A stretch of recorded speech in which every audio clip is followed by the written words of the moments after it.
específico, es muy específico de los alfa 2 y actúa desafortunadamente, aunque tiene efectos buenos, en el sistema nervioso central. Reduce la actividad del sistema nervioso simpático, disminuye la liberación de adrenalina y por consiguiente de la frecuencia cardíaca y pues relaja vasos sanguíneos. La clonidina es uno de los primeros medicamentos importantes que vamos a ver para efecto antihipertensivo. Controla la presión arterial alta, disminuye la actividad de niños mayores de 6 años con déficit de atención. Es más, justo es el primero, y casi es una pregunta de examen, justo es el primero, junto con otro que vamos a ver después, que cae dentro de los adrenérgicos, porque hay otros que son antipsicóticos y por consiguiente son otro mecanismo. ¿Me explico? Pero este es el primero, la clonidina, que se utiliza para atención de déficit en los niños, ¿sale? Aparte de efecto antihipertensivo. ¿Estamos de acuerdo? Disminuye, otra de las ventajas de por eso se utiliza mucho, es que disminuye los síntomas, que ayer lo platicamos, que te lo comentaba, disminuye los síntomas de aquellas personas que caen en abstinencia por problemas de alcohol, de tabaco y de opiáceos. Todos aquellos personas que a veces consumen opiáceos, fentanilo, por ejemplo, en cirugías, son los que reducen esa abstinencia, porque pues, desafortunadamente se crea la abstinencia. Y además, tiene capacidad como anticongestivo nasal. ¿Estamos? La famosa clonidina. ¿Estamos? ¿Qué efectos tiene? Pues como actúa en el sistema nervioso central, pues efectos pegan ahí, produce sueño, cansancio, nuevamente sequedad en la boca, la hipotensión ortostática, el problema de los mareos al momento de levantarse, dolor de cabeza y estreñimiento. Pero si ustedes se fijan, al actuar el sistema nervioso central tiene muchos efectos terapéuticos. ¿Sale? ¿Dudas? La famosa clonidina. Segundo de los agonistas igual selectivos alfa 2, la famosa desmedetomidina. ¿Sale? ¿Qué hace? Su acción es igual en sistema nervioso central, va a reducir la actividad simpática, igual muy parecido que el otro.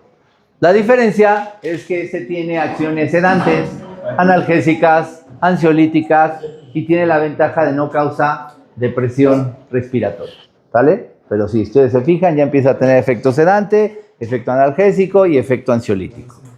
¿Sí? Funciona para poner esos problemas. Tan funciona bien que su uso tiende a ser de manera controlada en el hospital, lo van a utilizar mucho en el hospital, sobre todo en las unidades de cuidados intensivos y en quirófanos, porque, ¿qué hace? En unidades de cuidados intensivos se utiliza para sedación, principalmente, para disminuir todos aquellos problemas en los adultos que requieren ventilación mecánica que permite al paciente despertar con facilidad.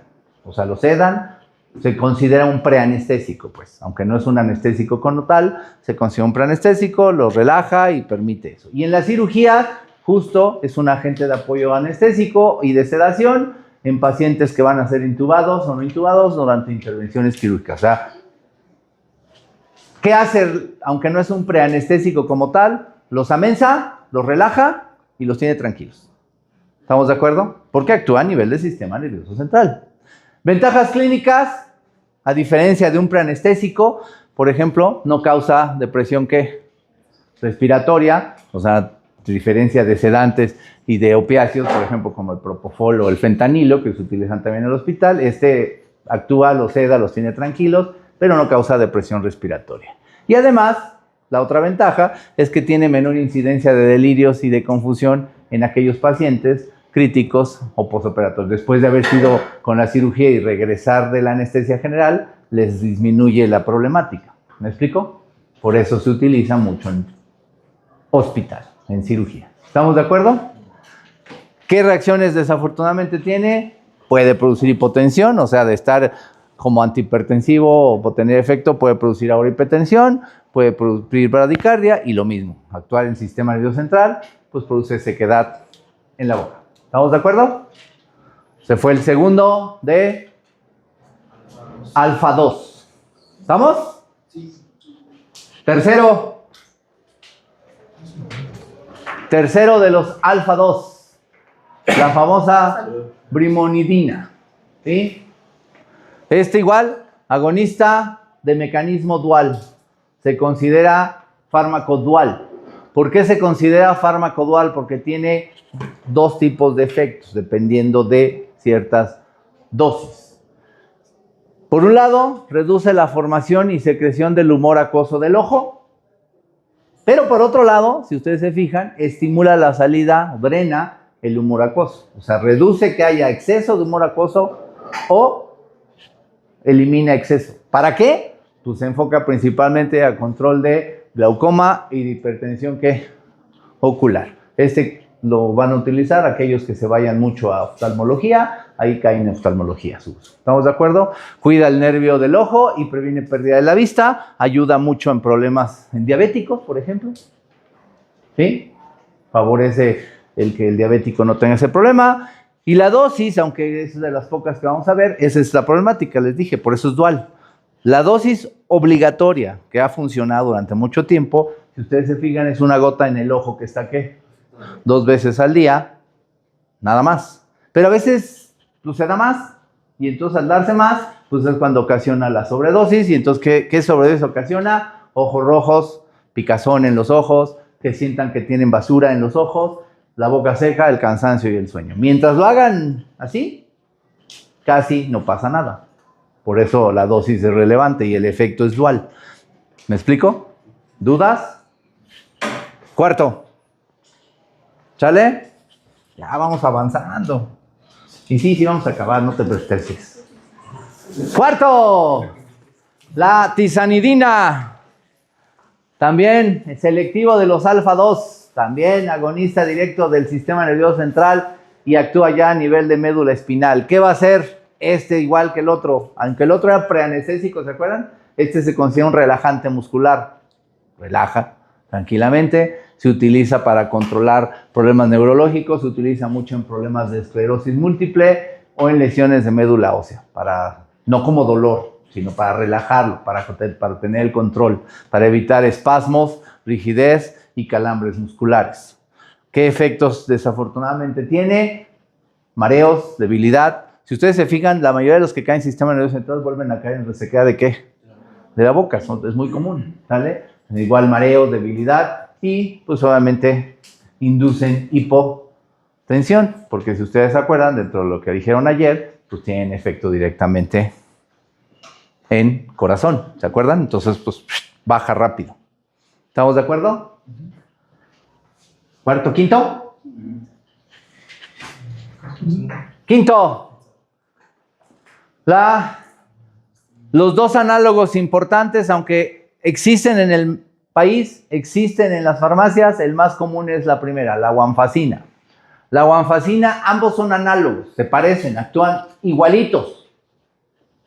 ¿Qué hacen al ser análogos? Actúan en el sistema nervioso central y lo que van a hacer es, al inicio se requiere, cuando se empezaron a utilizar inicialmente, lo que hacían era como antihipertensivos. Pero en la actualidad pues han salido mejores antihipertensivos, entonces ya su uso ya no se da como antisalud, ya no cae como antihipertensivos porque disminuye los impulsos del sistema nervioso simpático, pero tenía efectos peores que otros antihipertensivos. Entonces, aunque se inició como antihipertensivo, ya ahorita ya no se utiliza como tal, como antihipertensivo, en algunos casos, rara vez, pero en la actual es el segundo que se utiliza para el famoso déficit de ¿qué? De atención de niños. Son los dos, les dije. ¿Cuál era el otro? La clonidina era el primero y este es el segundo en déficit de atención que caen en agonistas alfa-2. Porque cuando veamos los otros que caen como antidepresivos o como antipsicóticos están en otro grupo. ¿Me explico? Tienen otro mecanismo. ¿Estamos? ¿Qué ventajas tiene a diferencia de la famosa qué? Clonidina? Obviamente su vida media es mayor, entonces favorece a que la clonidina se da poquito, pero tarda más en tener efecto. Su vida media es más larga y porque su eficacia dura ¿qué? Más tiempo. ¿Estamos de acuerdo? Pero, pues sí, a veces funciona porque pues lo mismo produce cansancio, sueño, sequedad, mareos, lo mismo hipotensión ortostática y por lógica la presión que alta de rebotes y por eso mismo se dejó de, aunque sí se ocupa, rara vez, pero sí se ocupa, este es uno de los problemas, se deja de tomar, está controlada la presión, pero si se deja de tomar, ¿qué creen que pasa? ¡Fum! Vale, se dispara, lo que se controló se dispara, ¿sale? Ok, sexto,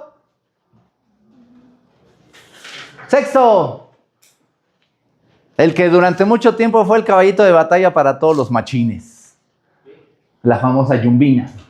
Actualmente, la yumbina ya no se utiliza para lo que se inició, que era para el problema de disfunción eréctil, porque lo rebasó la Viagra. ¿Estamos de acuerdo? Pero sí se utiliza para, y ese es el uso en la actualidad más importante, para suplemento, ¿qué? Deportivo. Y tan se utiliza para suplemento deportivo que esto es lo importante. Define el músculo, pérdida de grasa y del peso. La gente que hace ejercicio constante los baja de peso así. Y los tiene como burrito de primavera. El problema... No, si hay. El problema es que, primer problema, ese es el primer problema, justo está arriba, es un alcaloide extraído de un árbol, es natural, pero es un alcaloide. Y al ser un alcaloide, sus efectos son muy agresivos, sobre todo en el sistema nervioso central, ya que si ustedes se fijan, eleva ¿qué? La presión arterial y la frecuencia cardíaca constantemente. Y además, estimula la liberación de la hormona antidiurética y de la salida de las catecolaminas. Entonces, eso, si no se controla, si se vuelve una adicción, pues, porque pues obviamente me pongo bien. Y además ando como... Sí, pero el problema es que la depresión produce depresión a largo plazo por interacciones con otros, produce problemas de presión graves, produce ansiedad severa, produce ataques de pánico, produce temblores y produce palpitaciones. Entonces la gente, y además pues causa adicción. Entonces a largo plazo, pues, pero sí se ocupa, sí se ocupa como suplemento. Ya no se ocupa tanto como para disfunción eréctil porque la Viagra la rebasó, pero se ocupa como suplemento para marcar. En los gimnasios se vende, sí se vende, pregúntenme. Sí, yo sé que sí se vende y además todavía se sigue usando para disfunción eréctil. Pero, bueno, pues cada quien. Cada quien. ¿Sale? Bueno, acabamos todos los alfa 2. Vámonos ahora sobre los que siguen, que serían estos son antagonistas, ahora vámonos con este era el antagonista, ahora vámonos con los agonistas y empezamos todos los beta. Entonces ya vimos los agonistas alfa 2 y la yumbina era el único que sería en este momento antagonistas. ¿Por qué? Me voy a regresar tantito para que lo vean. Aquí. Vimos agonistas alfa 2. ¿Estamos de acuerdo? Vimos clonidina. Todos estos los vimos. ¿Estamos de acuerdo? Pero si ustedes se fijan en los antagonistas, el único que les acaba de dar es la yumbina. ¿Estamos de acuerdo? Porque hay un antidepresivo, pero no lo voy a ver ahorita porque nos vamos a ver al tal grupo de antidepresivos que sí vamos a ver en el segundo parcial. ¿Estamos? Entonces, ahorita vamos a empezar con las agonistas. Ya dejamos todos los alfa y nos vamos con los ¿qué? Beta. Ya acabamos los alfa, ahora nos vamos con los beta y empezamos con los beta ¿qué? 1. Y de los beta 1, para que vean que soy cuate, el único que vamos a ver es la dobutamina, nada más. Este no lo vamos a ver porque ustedes se fijan es de soporte y control hospitalario, ese casi no lo van a usar ustedes. Pero en donde sí me voy a ir importantemente son a los beta 1, los antagonistas, porque están todos los antihipertensivos importantes y los de angina de pecho y problemas cardíacos como el metoprolol, bisabolol, todos estos. Aquí van a estar. ¿Sale? Ahí vamos a caer, que los voy a retomar la próxima semana. Entonces, nada más me voy a ir a butamina y después me voy con estos. ¿Estamos de acuerdo? Butamina.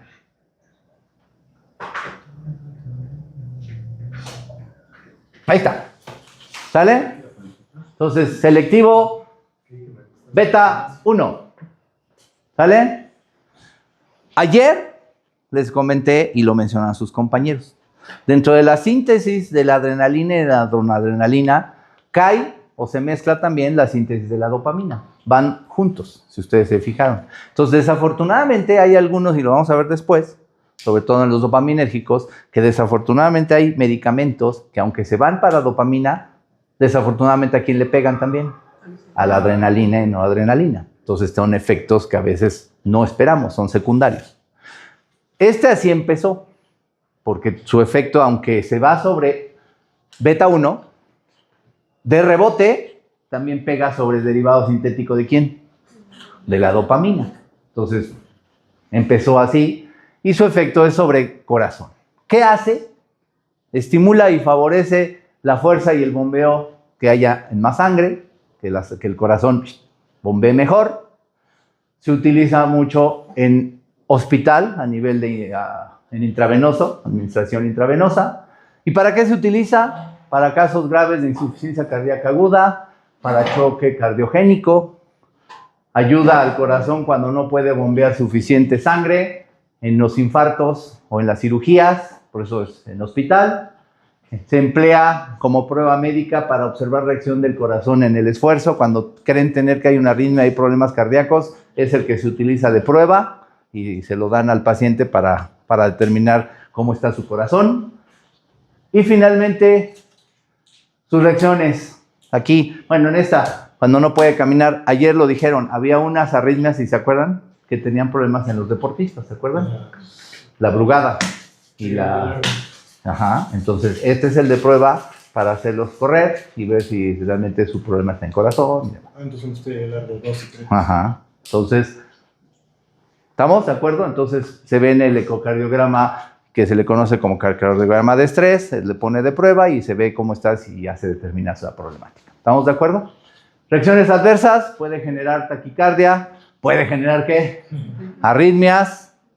Por eso hay que tener cuidado, puede bajar o subir la presión arterial de forma inesperada, va a variar y por consiguiente no se puede utilizar en personas con obstrucción grave ¿de dónde? Del corazón. ¿Vale? Hay que hacer bien la clínica y se utiliza pronto. ¿Estamos de acuerdo? ¿Dudas? ¿No hay dudas? Ok. Y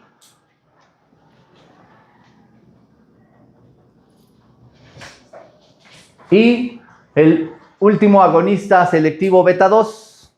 ¿Sale? Todos los beta 2 donde están los famosos antiasmáticos. ¿Sale? Aunque hay muchos antiasmáticos actualmente, muchos, porque han salido muchos al mercado, los dos importantes que se han utilizado durante años y que sigue siendo los caballitos de batalla y se van a seguir utilizando porque son relativamente los baratos, son estos dos. La famosa, el salvoso salbutamol y la terbulina. Aquí está, el famoso salbutamol y la famosa terbulina. Son los dos importantes. Es más, este se utiliza mucho para determinar si realmente un niño es asmático, cuando se las ponen en las pruebas alérgicas para determinar si es asma o no es asma. ¿Estamos de acuerdo? Y el salbutamol, pues es el que se le da casi a todo mundo a las personas, ¿no? Es el que todo mundo se consume. Aunque en la actualidad hay varios análogos. ¿Qué son los broncodilatadores más importantes? Los famosos agentes antiasmáticos. ¿Qué van a hacer? Relajar el músculo de vías respiratorias y por consiguiente controlan crisis o dificultad para respirar, favorecen el paso del oxígeno. Eso es lo que van a hacer. O sea, permiten que el oxígeno abre y que el oxígeno pueda pasar libremente para que evite las crisis. Entonces, por consiguiente, se utilizan en crisis de asma aguda, en las crisis de sibilancias y cuando hay falta de aire. Eso es en las personas asmáticas, pero también funciona para aquellas personas que son altamente, ¿qué? Fumadoras, ¿no? Y que entonces con el tiempo están desarrollando el famoso, ¿qué?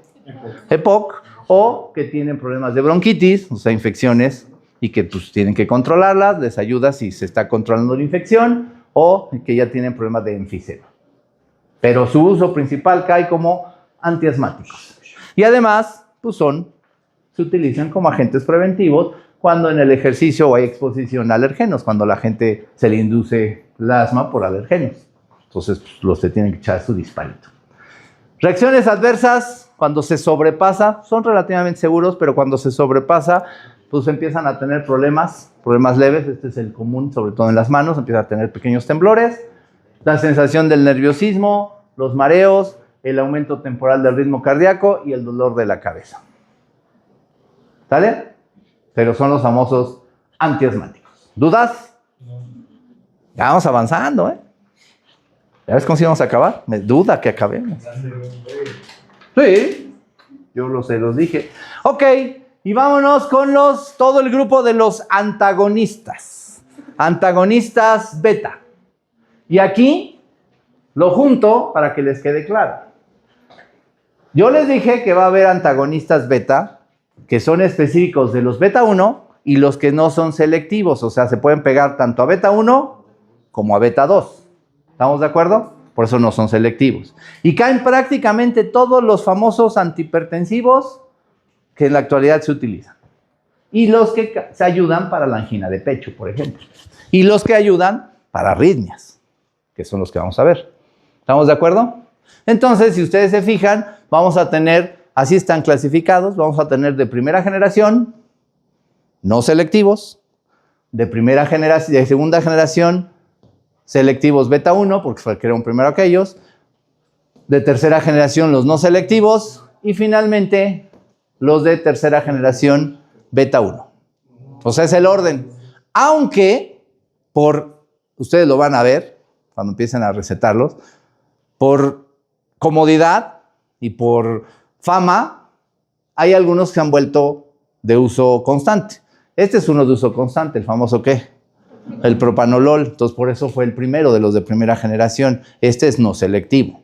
Dentro de los otros está el atenolol, que es el otro que se utiliza, y el esmolol y el metoprolol son los tres importantes. Y por ahí que hay otro que vamos a ver después. Y después vienen los más actuales. Pero sí se usan. Entonces, ¿qué hacen? Los vamos a ver por grupo, pero no me voy a enfocar a tres importantes, ¿sale? Que son los más comunes. Obviamente al propanolol, al metoprolol y al isoproterenol. Son los tres que vamos a ver. Pero el uso, la acción de todos, aunque unos son selectivos y otros no son selectivos, es exactamente ¿qué? Lo mismo. Hacen lo mismo. ¿Estamos de acuerdo? De primera generación, o sea, ¿qué tiene que ver la generación? De cuando se crearon. Cuando se crearon. O sea, se crearon, funcionan, pero se han hecho más específicos otros para que sean su efecto mejor. Y obviamente el precio sale, porque pues ya hay hasta genéricos. ¿Estamos? Entonces, aquí lo resumo. ¿Cuáles son los antagonistas selectivos beta 1 importantes? Sí, en verde está el importante, que el que más se utiliza en el país, el famoso ¿qué? Metoprolol, pero no es el único. Está el bisoprolol, está el atenolol y está el esmolol. Son los 4 importantes. Hay en el país, son selectivos de los famosos beta 1, antagonizan a los beta 1, ¿estamos de acuerdo? Su acción es, como su nombre, bloquean directamente de forma preferente el corazón y entonces su efecto es ahí, básicamente. Pero estos son selectivos. ¿Quiénes no son selectivos? Los que no son selectivos está el más importante. ¿Y por qué no son selectivos? Porque ustedes se fijan, si se pegan a los beta 1, actúan sobre corazón, y si se pegan sobre los beta 2, actúan sobre bronquios y vasos sanguíneos. Entonces, por eso se crearon curiosamente estos primeros, porque al actuar sobre vasos y bronquios y actuar sobre corazón, se supone que el efecto era pues, más potente, ¿no? Pero desafortunadamente varía mucho. Su efecto en la clínica, lo van a ver ustedes, varía mucho. Entonces, ¿a quiénes vamos a ver ahorita? Nada más me voy a enfocar a metoprolol, a propanolol y al isoproterenol. ¿Estamos de acuerdo? Pero que quede claro, su efecto, por eso los tengo juntos. Su acción son iguales, cambia un poco el tiempo, las dosis, la clínica, pero su efecto es igual. Unos son ¿qué? Selectivos y los otros no son selectivos. ¿Estamos de acuerdo? ¿Qué hacen? Aunque todos, insisto, son iguales, ¿qué hacen? Se utilizan como en hipertensión ¿qué? Arterial, se utilizan en problemas de angina de pecho, se utilizan como antiarrítmicos, previenen infartos al miocardio. Algunos, no todos, por eso tiene la potencia, sobre todo los que actúan sobre no selectivos, son antimigrañosos. El propanolol se utiliza para problemas de dolor de cabeza grave, ¿estamos? Porque actúa sobre vasos sanguíneos. Y también son ansiolíticos, reducen la ansiedad, sobre todo el propanolol. ¿Estamos de acuerdo? Por eso se crearon así. ¿Estamos de acuerdo? ¿Sí? ¿Dudas? Reacciones comunes. Todos la llegan a presentar y unos cambian un poquito. Pero la más común son bradicardia, hipotensión, frío en las extremidades, porque disminuye el flujo de la sangre, fatiga, cansancio, insomnio, pesadillas y depresión. Estos son lo que pueden producir. ¿Sí? Por esto, porque como disminuye la ansiedad, no pueden dormir y empieza a tener la gente pesadillas. Entonces, por eso funcionan como ansiolíticos, pero le tengo que dar combinado un antidepresivo. ¿Estamos de acuerdo?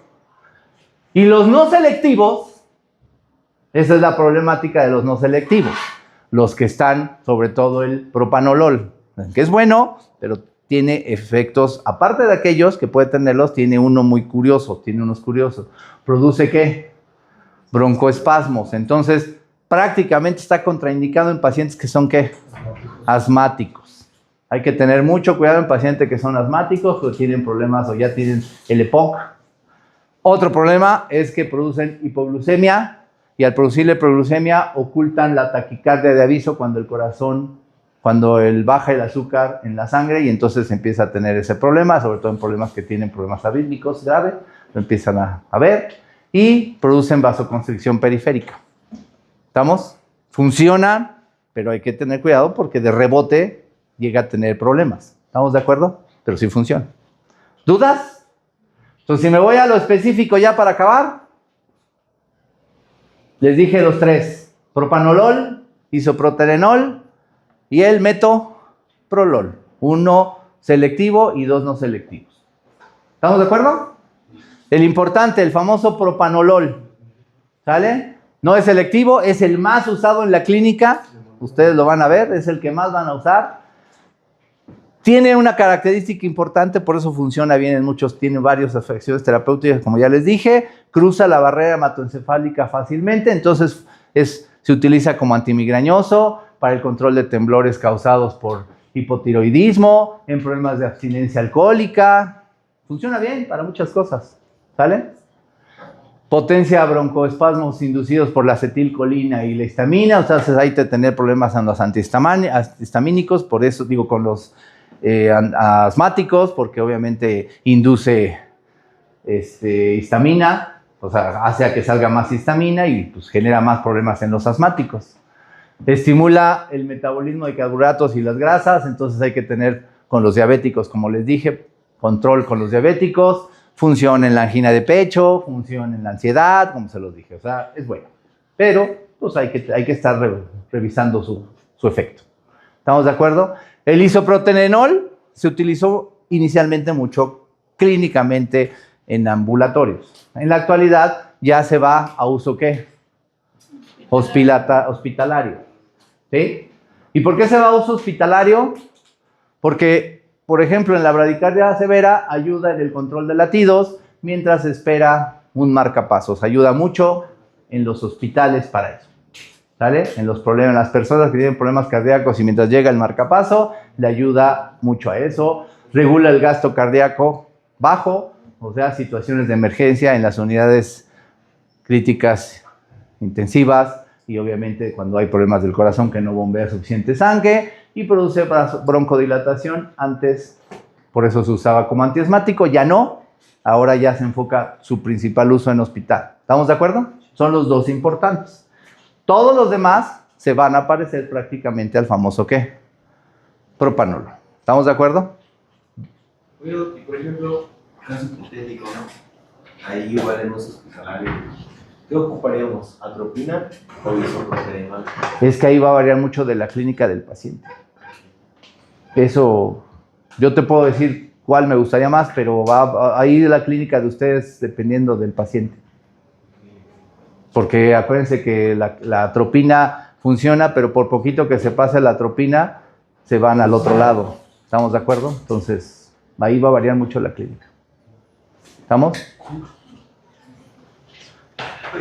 Bueno, y para el último, el famoso metoprolol, que quedamos que es selectivo de los beta ¿qué? 1.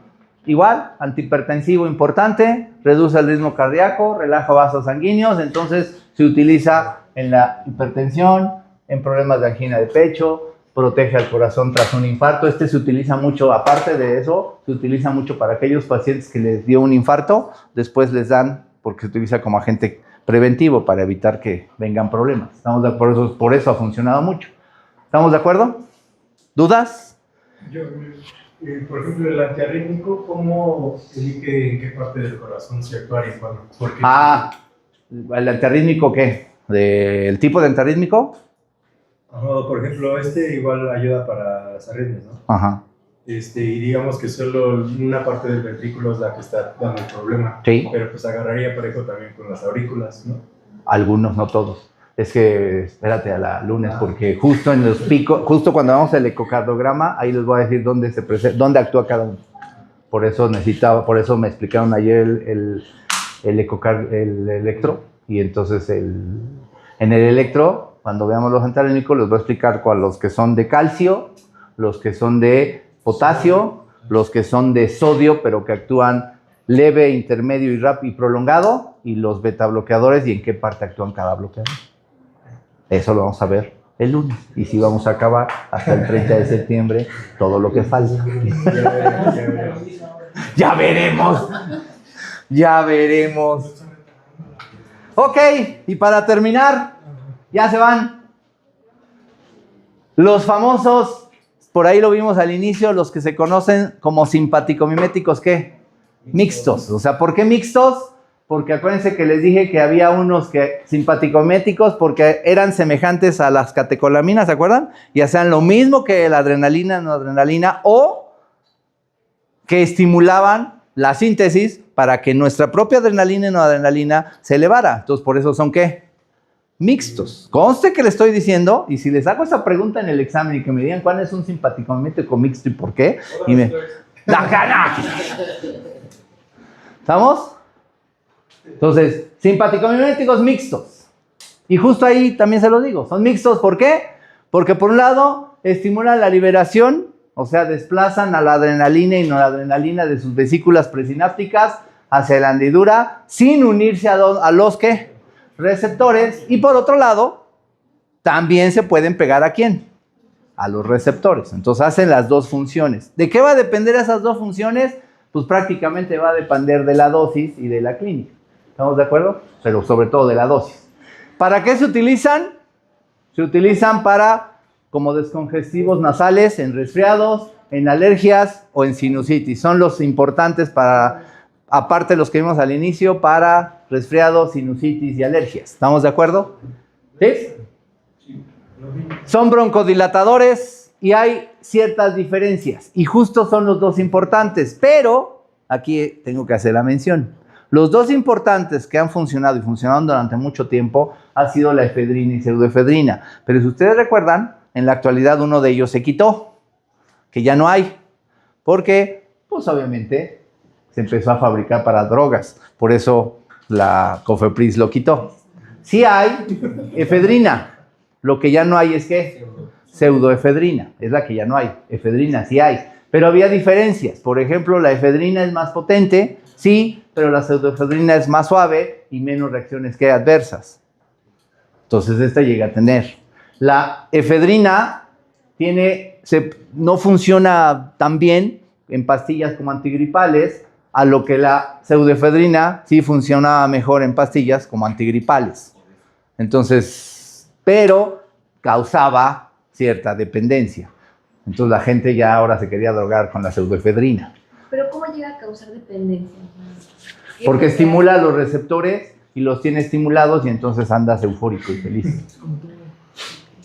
Entonces se empezó a utilizar para eso. Y justo esto eleva esto era la gente lo empezaba a utilizar porque no permitía dormir. Entonces la gente se lo utilizaba y podían dar 12 horas sin dormir, feliz. Pero pues el nerviosismo y les pegaba a largo plazo. ¿Sale? ¿Sí? ¿Dudas? Bueno, y ya para terminar, ya acabé.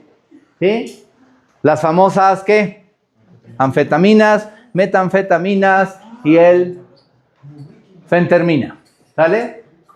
Hay los tres, pero ustedes saben, y no me los van a dejar mentir, aunque existen las anfetaminas y las metanfetaminas, relativamente siguen de uso controlado y se supone que todavía son relativamente ilegales, aunque sí existen. Pero pues se tuvo que crear uno que fuera análogo y que sí fuera de uso más clínico. Entonces, aunque se crearon anfetaminas y metanfetaminas, pero su control está relativamente regulado porque causan daños graves, entonces tuvo que crear su análogo, que es la famosa ¿qué? Fentermina, que es la que sí se usa clínicamente. Esa la venden, mira, ahí está. Hasta en la farmacia del ahorro. ¿Estamos de acuerdo? Te creemos. Entonces, ¿qué ventajas? ¿Para qué se usaron? Pues sí, son drogas, estimulan al sistema nervioso central, sobre todo la metanfetamina es más potente, cruza rápidamente el sistema nervioso, pero pues obviamente causa mayor daño físico y adicción que la anfetamina. La metanfetamina fue la primera, ¿sale? Pero, insisto, aunque hay, ustedes saben que hay, porque sí se venden, se siguen vendiendo, pero pues su daño, si no se controla, pues es agresivo. Entonces se creó a la fentermina. ¿Estamos de acuerdo? Las anfetaminas y metanfetaminas, pues obviamente quitan el sueño, reducen el hambre, para eso se crearon, dan energía y elevan la euforia. Por eso funcionaban bien. Y además, pues también inicialmente se dieron para tratar el déficit de atención en niños, pero imagínense, le empezaba a dar a niños y pues producía peores problemas. Entonces, por eso se desplazaron. Y entonces se creó la fentermina, cuyo efecto se enfoca más a reducir ¿qué? Apetito y ayuda a bajar de ¿qué? Problemas. Y se utiliza mucho y funciona muy bien en aquellas personas que tienen exceso de obesidad. Todos aquellos que han visto la serie de ¿qué? ¿Obesos? Kilos mortales. Pues esos les dan esta porquería y los baja muy rápido. Pero pues es inevitable los efectos.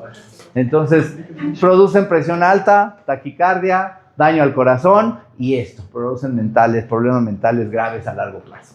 Entonces, hay que darlos, controlarlos. Entonces, las metanfetaminas y las anfetaminas sí siguen funcionando, pero se creó su análogo, que es el que actualmente se utiliza más, las famosas, ¿qué? Fentermina. Y estos son, ¿qué son? ¿Agonistas o antagonistas? De los, no, son no selectivos. ¿Sale? Esto se pega. ¿Dudas? Nos vemos ya vamos avanzando, ¿eh? Sí. Ya es un Voy a ver montón. los videos. Nos vemos ¿Ya todos anotaron? Ya vamos avanzando, ¿eh? ¿Ya vieron qué rápido avanzo?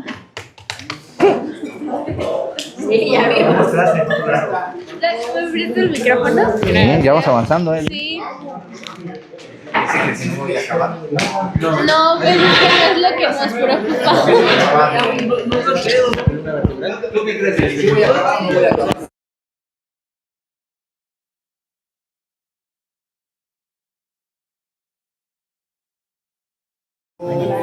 clase de los temas que faltan y ya les aviso cuando tengan que dar dopamina, serotonina, GABA, porque tienen que volver a dar para poder iniciar. Y sobre todo necesitamos ver péptidos natriuréticos Ya le auriculares para ver si... Rich.